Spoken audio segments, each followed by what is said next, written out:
works. Just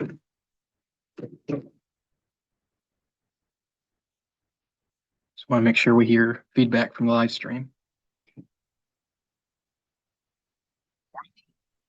There we go. It is March 24th, 2026. The Knox City Council meeting will come to order, and let the minutes reflect there is a quorum. And this meeting does comply with the Indiana open door law. We rise for the Pledge of Allegiance. I pledge allegiance to the flag of the United States of America and to the republic for which it stands, one nation, under God, indivisible, with liberty and justice for all. Okay, guys, is there a motion to approve tonight's proposed agenda? I'll make a motion. All right, is there a second? It's been moved and seconded. Any further discussion? All in favor, aye? Aye. Any amendments to the agenda? Okay. We have two sets of draft minutes, and we will start off with the draft minutes of the regular meeting, February 24th. Any corrections? If not, is there a motion for approval? I'll make that motion. Is there a second? It's been moved and seconded. Any further discussion? All in favor signify by saying aye for approval. Aye. Okay. Okay, the approval of the draft minutes from the special meeting from March 18th. Is there any corrections? No. If not, is there a motion for acceptance of those minutes? Make a motion to approve. Okay, is there a second? I'll second that motion. Any further discussion? All in favor signify by saying aye. Aye. Okay. Okay, next on the agenda, we're going to go down to number 6. Everybody is out there is from J.W. Hicks, is that correct? Okay, very good. Okay, resolution 2026 RE2, a transfer of funds, and a little quick backstory on that is there was a 2020 bond, okay, for the wastewater treatment plant. And that funding will now, with approval, be transferred into the sewer improvement fund for the city of Knox for a McGill Street lift station for a subdivision over there. So is there any further discussion on that at all? Okay. Is there a motion for adoption of resolution 2026 RE2, transfer of funds? I'll make that motion. Okay. It's been moved and second. Any further discussion? No. Okay. All in favor signify by saying aye. Aye. Opposed, same sign. Next on the agenda is consideration for tax abatement. J.W. Hicks and J.R., you have the floor. First, I guess, just as the letter we put together here, requesting it formally, and then you'll also see overview of the parcel as well as a footprint of what this expansion would look like.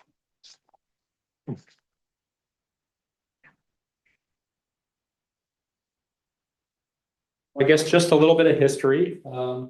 We built this facility in 2011, 2012 time frame, the one on 1750. And that was designed to make a certain product that we were starting to get some acceptance in the marketplace. And we looked at what we thought the best, what we could do in that facility in a long-term view. And we tried to build a facility that would be capable of that.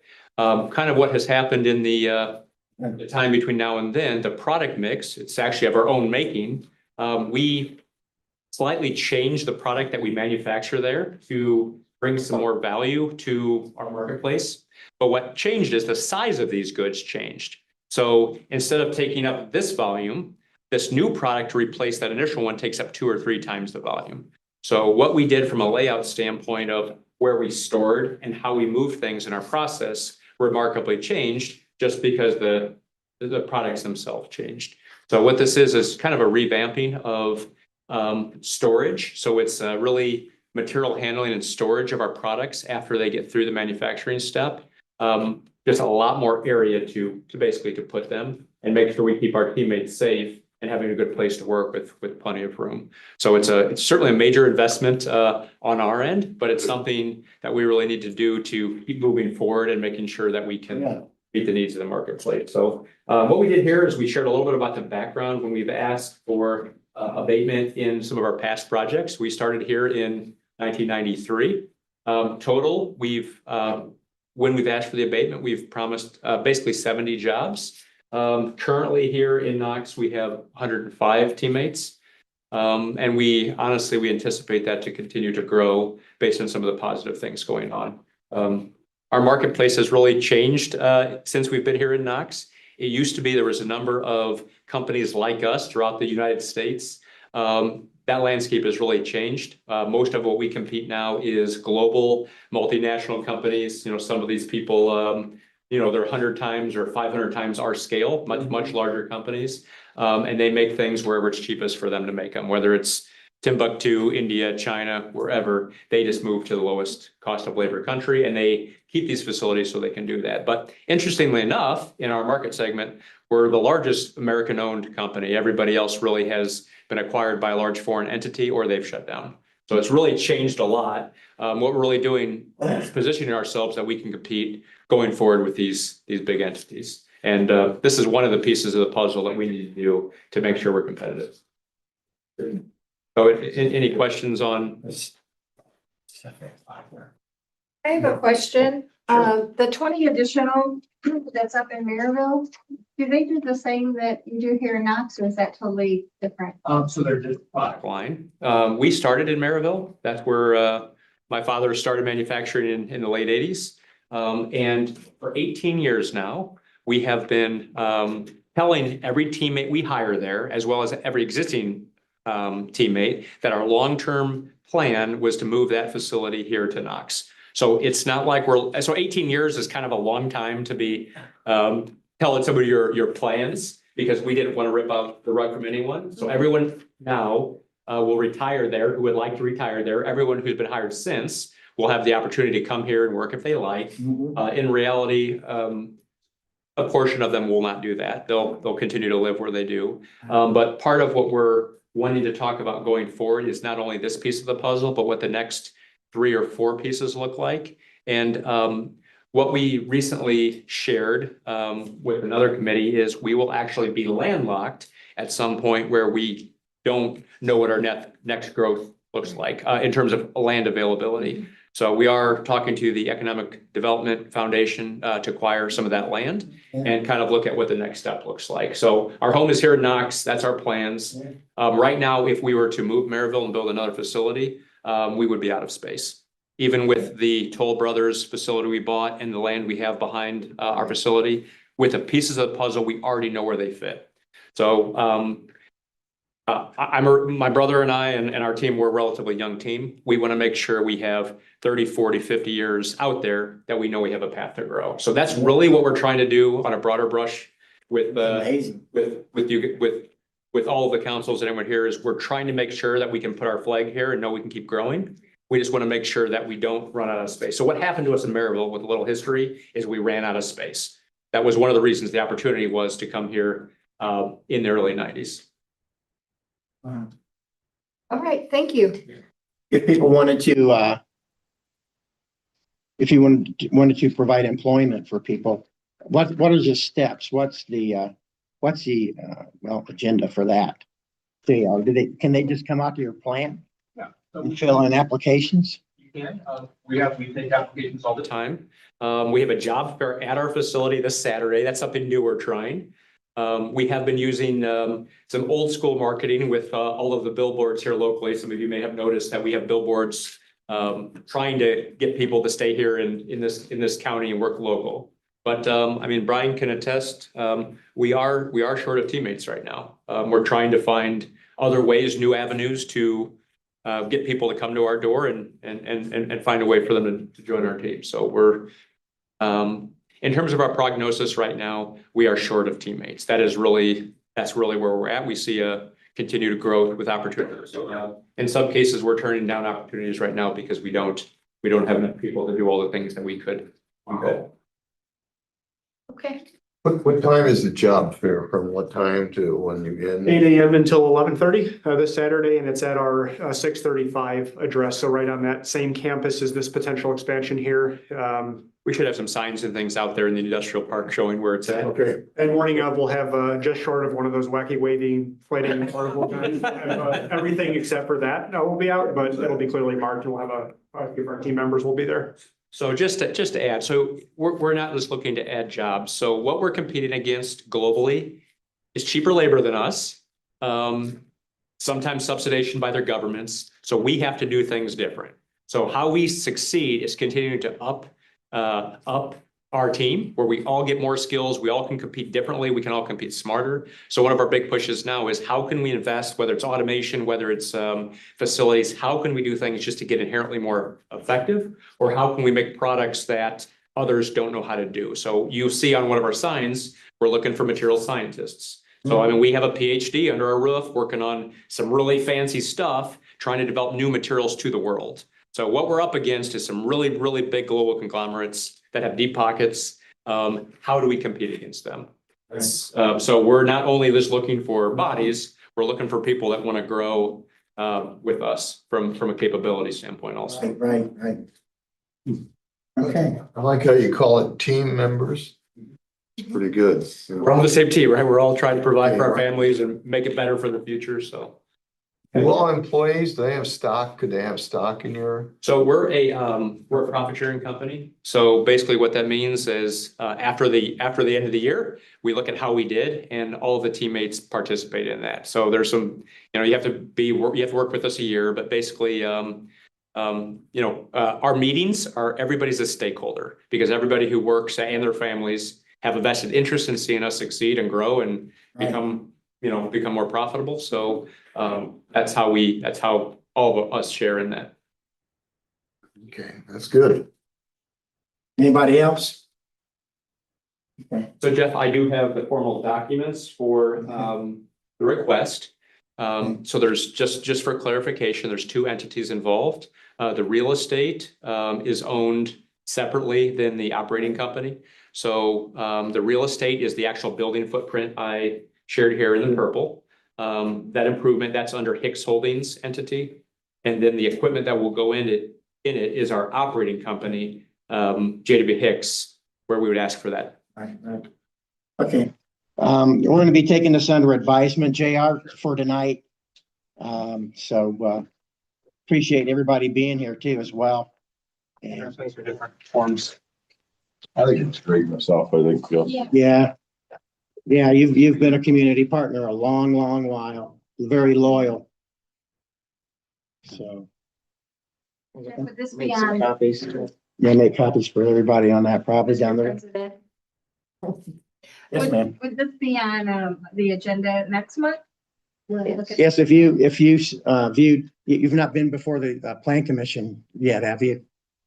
Okay, sure. Yeah, there's lots of stuff. Yeah, there's, and then Board of Works and, okay, sounds great though. Okay. No, never. No, there won't it's a be. process. I'll make sure of that, right? But yeah. Yeah. So, You're all welcome to come visit us. If you haven't walked through and you like to come see. Yeah, right. We built the facility during COVID. We didn't do a public sharing of that one. So if anyone would like to come, just reach out and we'll arrange a walkthrough. appreciate that. I've been to the North Campus, haven't been to the other one. Come see the new So- facility with some of the assembly that we're doing. It's a pretty cool process there. Yeah, and the North Campus facility has changed pretty dramatically in the last 18 months or so. We've added some additional facility footprint that we had talked about previously, and also some pretty interesting equipment. So, like Jared said, you're all welcome. Typically during operating hours would be the most interesting, so you can see actual manufacturing happening. But Yeah, Okay. we can do that. That'd be great. Okay. Yeah. You got that right. Yeah, I gotta get better myself. So, but anyway, we're all here. Thank God for that, right? All right. Once again, thank you, J.W. Hicks, Associates for being here. And as I aforementioned, always been a loyal partnership here in the city of Knox. So, all right, clerk's treasurer's report, Cindy. Couple things, on the APVs, when you guys sign them, there are 2 sheets since we went to 1 meeting a month. Okay, so make sure you do that. Also, a lot of people have been asking about leaf pickup. That will be the first week of April and the first week of May. And then, this Sunday, March 29th at 1:30 PM at Wythogan Park, the Knox City Police will have their annual Easter egg hunt. And it's ages 0 to 13 years. And that's all I have. Since the mayor's not here. Right. So, on to council items then. Do you know, how the sledding hills are coming, how they're coming along? No? Snow Hills? Sledding hills, yeah. Sled Hills? I didn't hear sledding. They're moving dirt in because they're going higher. They're still working on it. But yeah, if you drive through the park, They look- Chatter about them, yeah. yeah, they look really tall Yeah. compared to when we were kids. Yeah. Like, They do. They look big again, huh? yeah. I know, again, I want to mention this, that the redevelopment commission and the city council, we're going to have a joint session in regard to 18 South Main. That concrete is going to be eliminated. And then we're going to see what we can talk about for that space. Because I know that Fort Wayne and other communities, you guys, they do this. They actually take alleyways and convert them into quality of place and quality of life. It's incredible. I mean, you can sit out there, and have your drinks and lunch and everything else. So, and Birdie's is right there, that diner, right next door. So adjacent that. So that's something that we can already, be honest, can start to think about right now. So. Yes, doors. She already has the doors. Yeah. So that's, Courtyard types. it's a little futuristic, but it's coming around the corner. As a matter of fact, I think maybe even the middle of April for that joint meeting, because the sooner the better. The sooner the better that we start on that. Okay, guys? So, Yeah. You got okay. a date for that meeting, you said? No, but I think it's going to be around April the 14th or so. No, it'd be April the 16th, maybe. But we'll get back with you on that. Okay. Is that gonna be a Tuesday? I don't think it's going to be on Tuesday. But we'll get that word out, okay? I just think sooner the better on that, okay? So you can be thinking about that. April 14th. Is that going to be open to the public meeting, Jeff? 15th or 16th. That will be open to the public? I think so. I think we will open that up to the public. They can sit in on that, and the more brain trust, the better, perhaps. So Okay. you guys, you can think about that too. Anything else on council items? Okay. If not, then the next meeting will be April the 28th, and we'll sign the accounts payable vouchers, and the meeting will be duly adjourned. Thank you, everybody, for your attendance. Next time. Yep. Yep. Thank you guys for coming.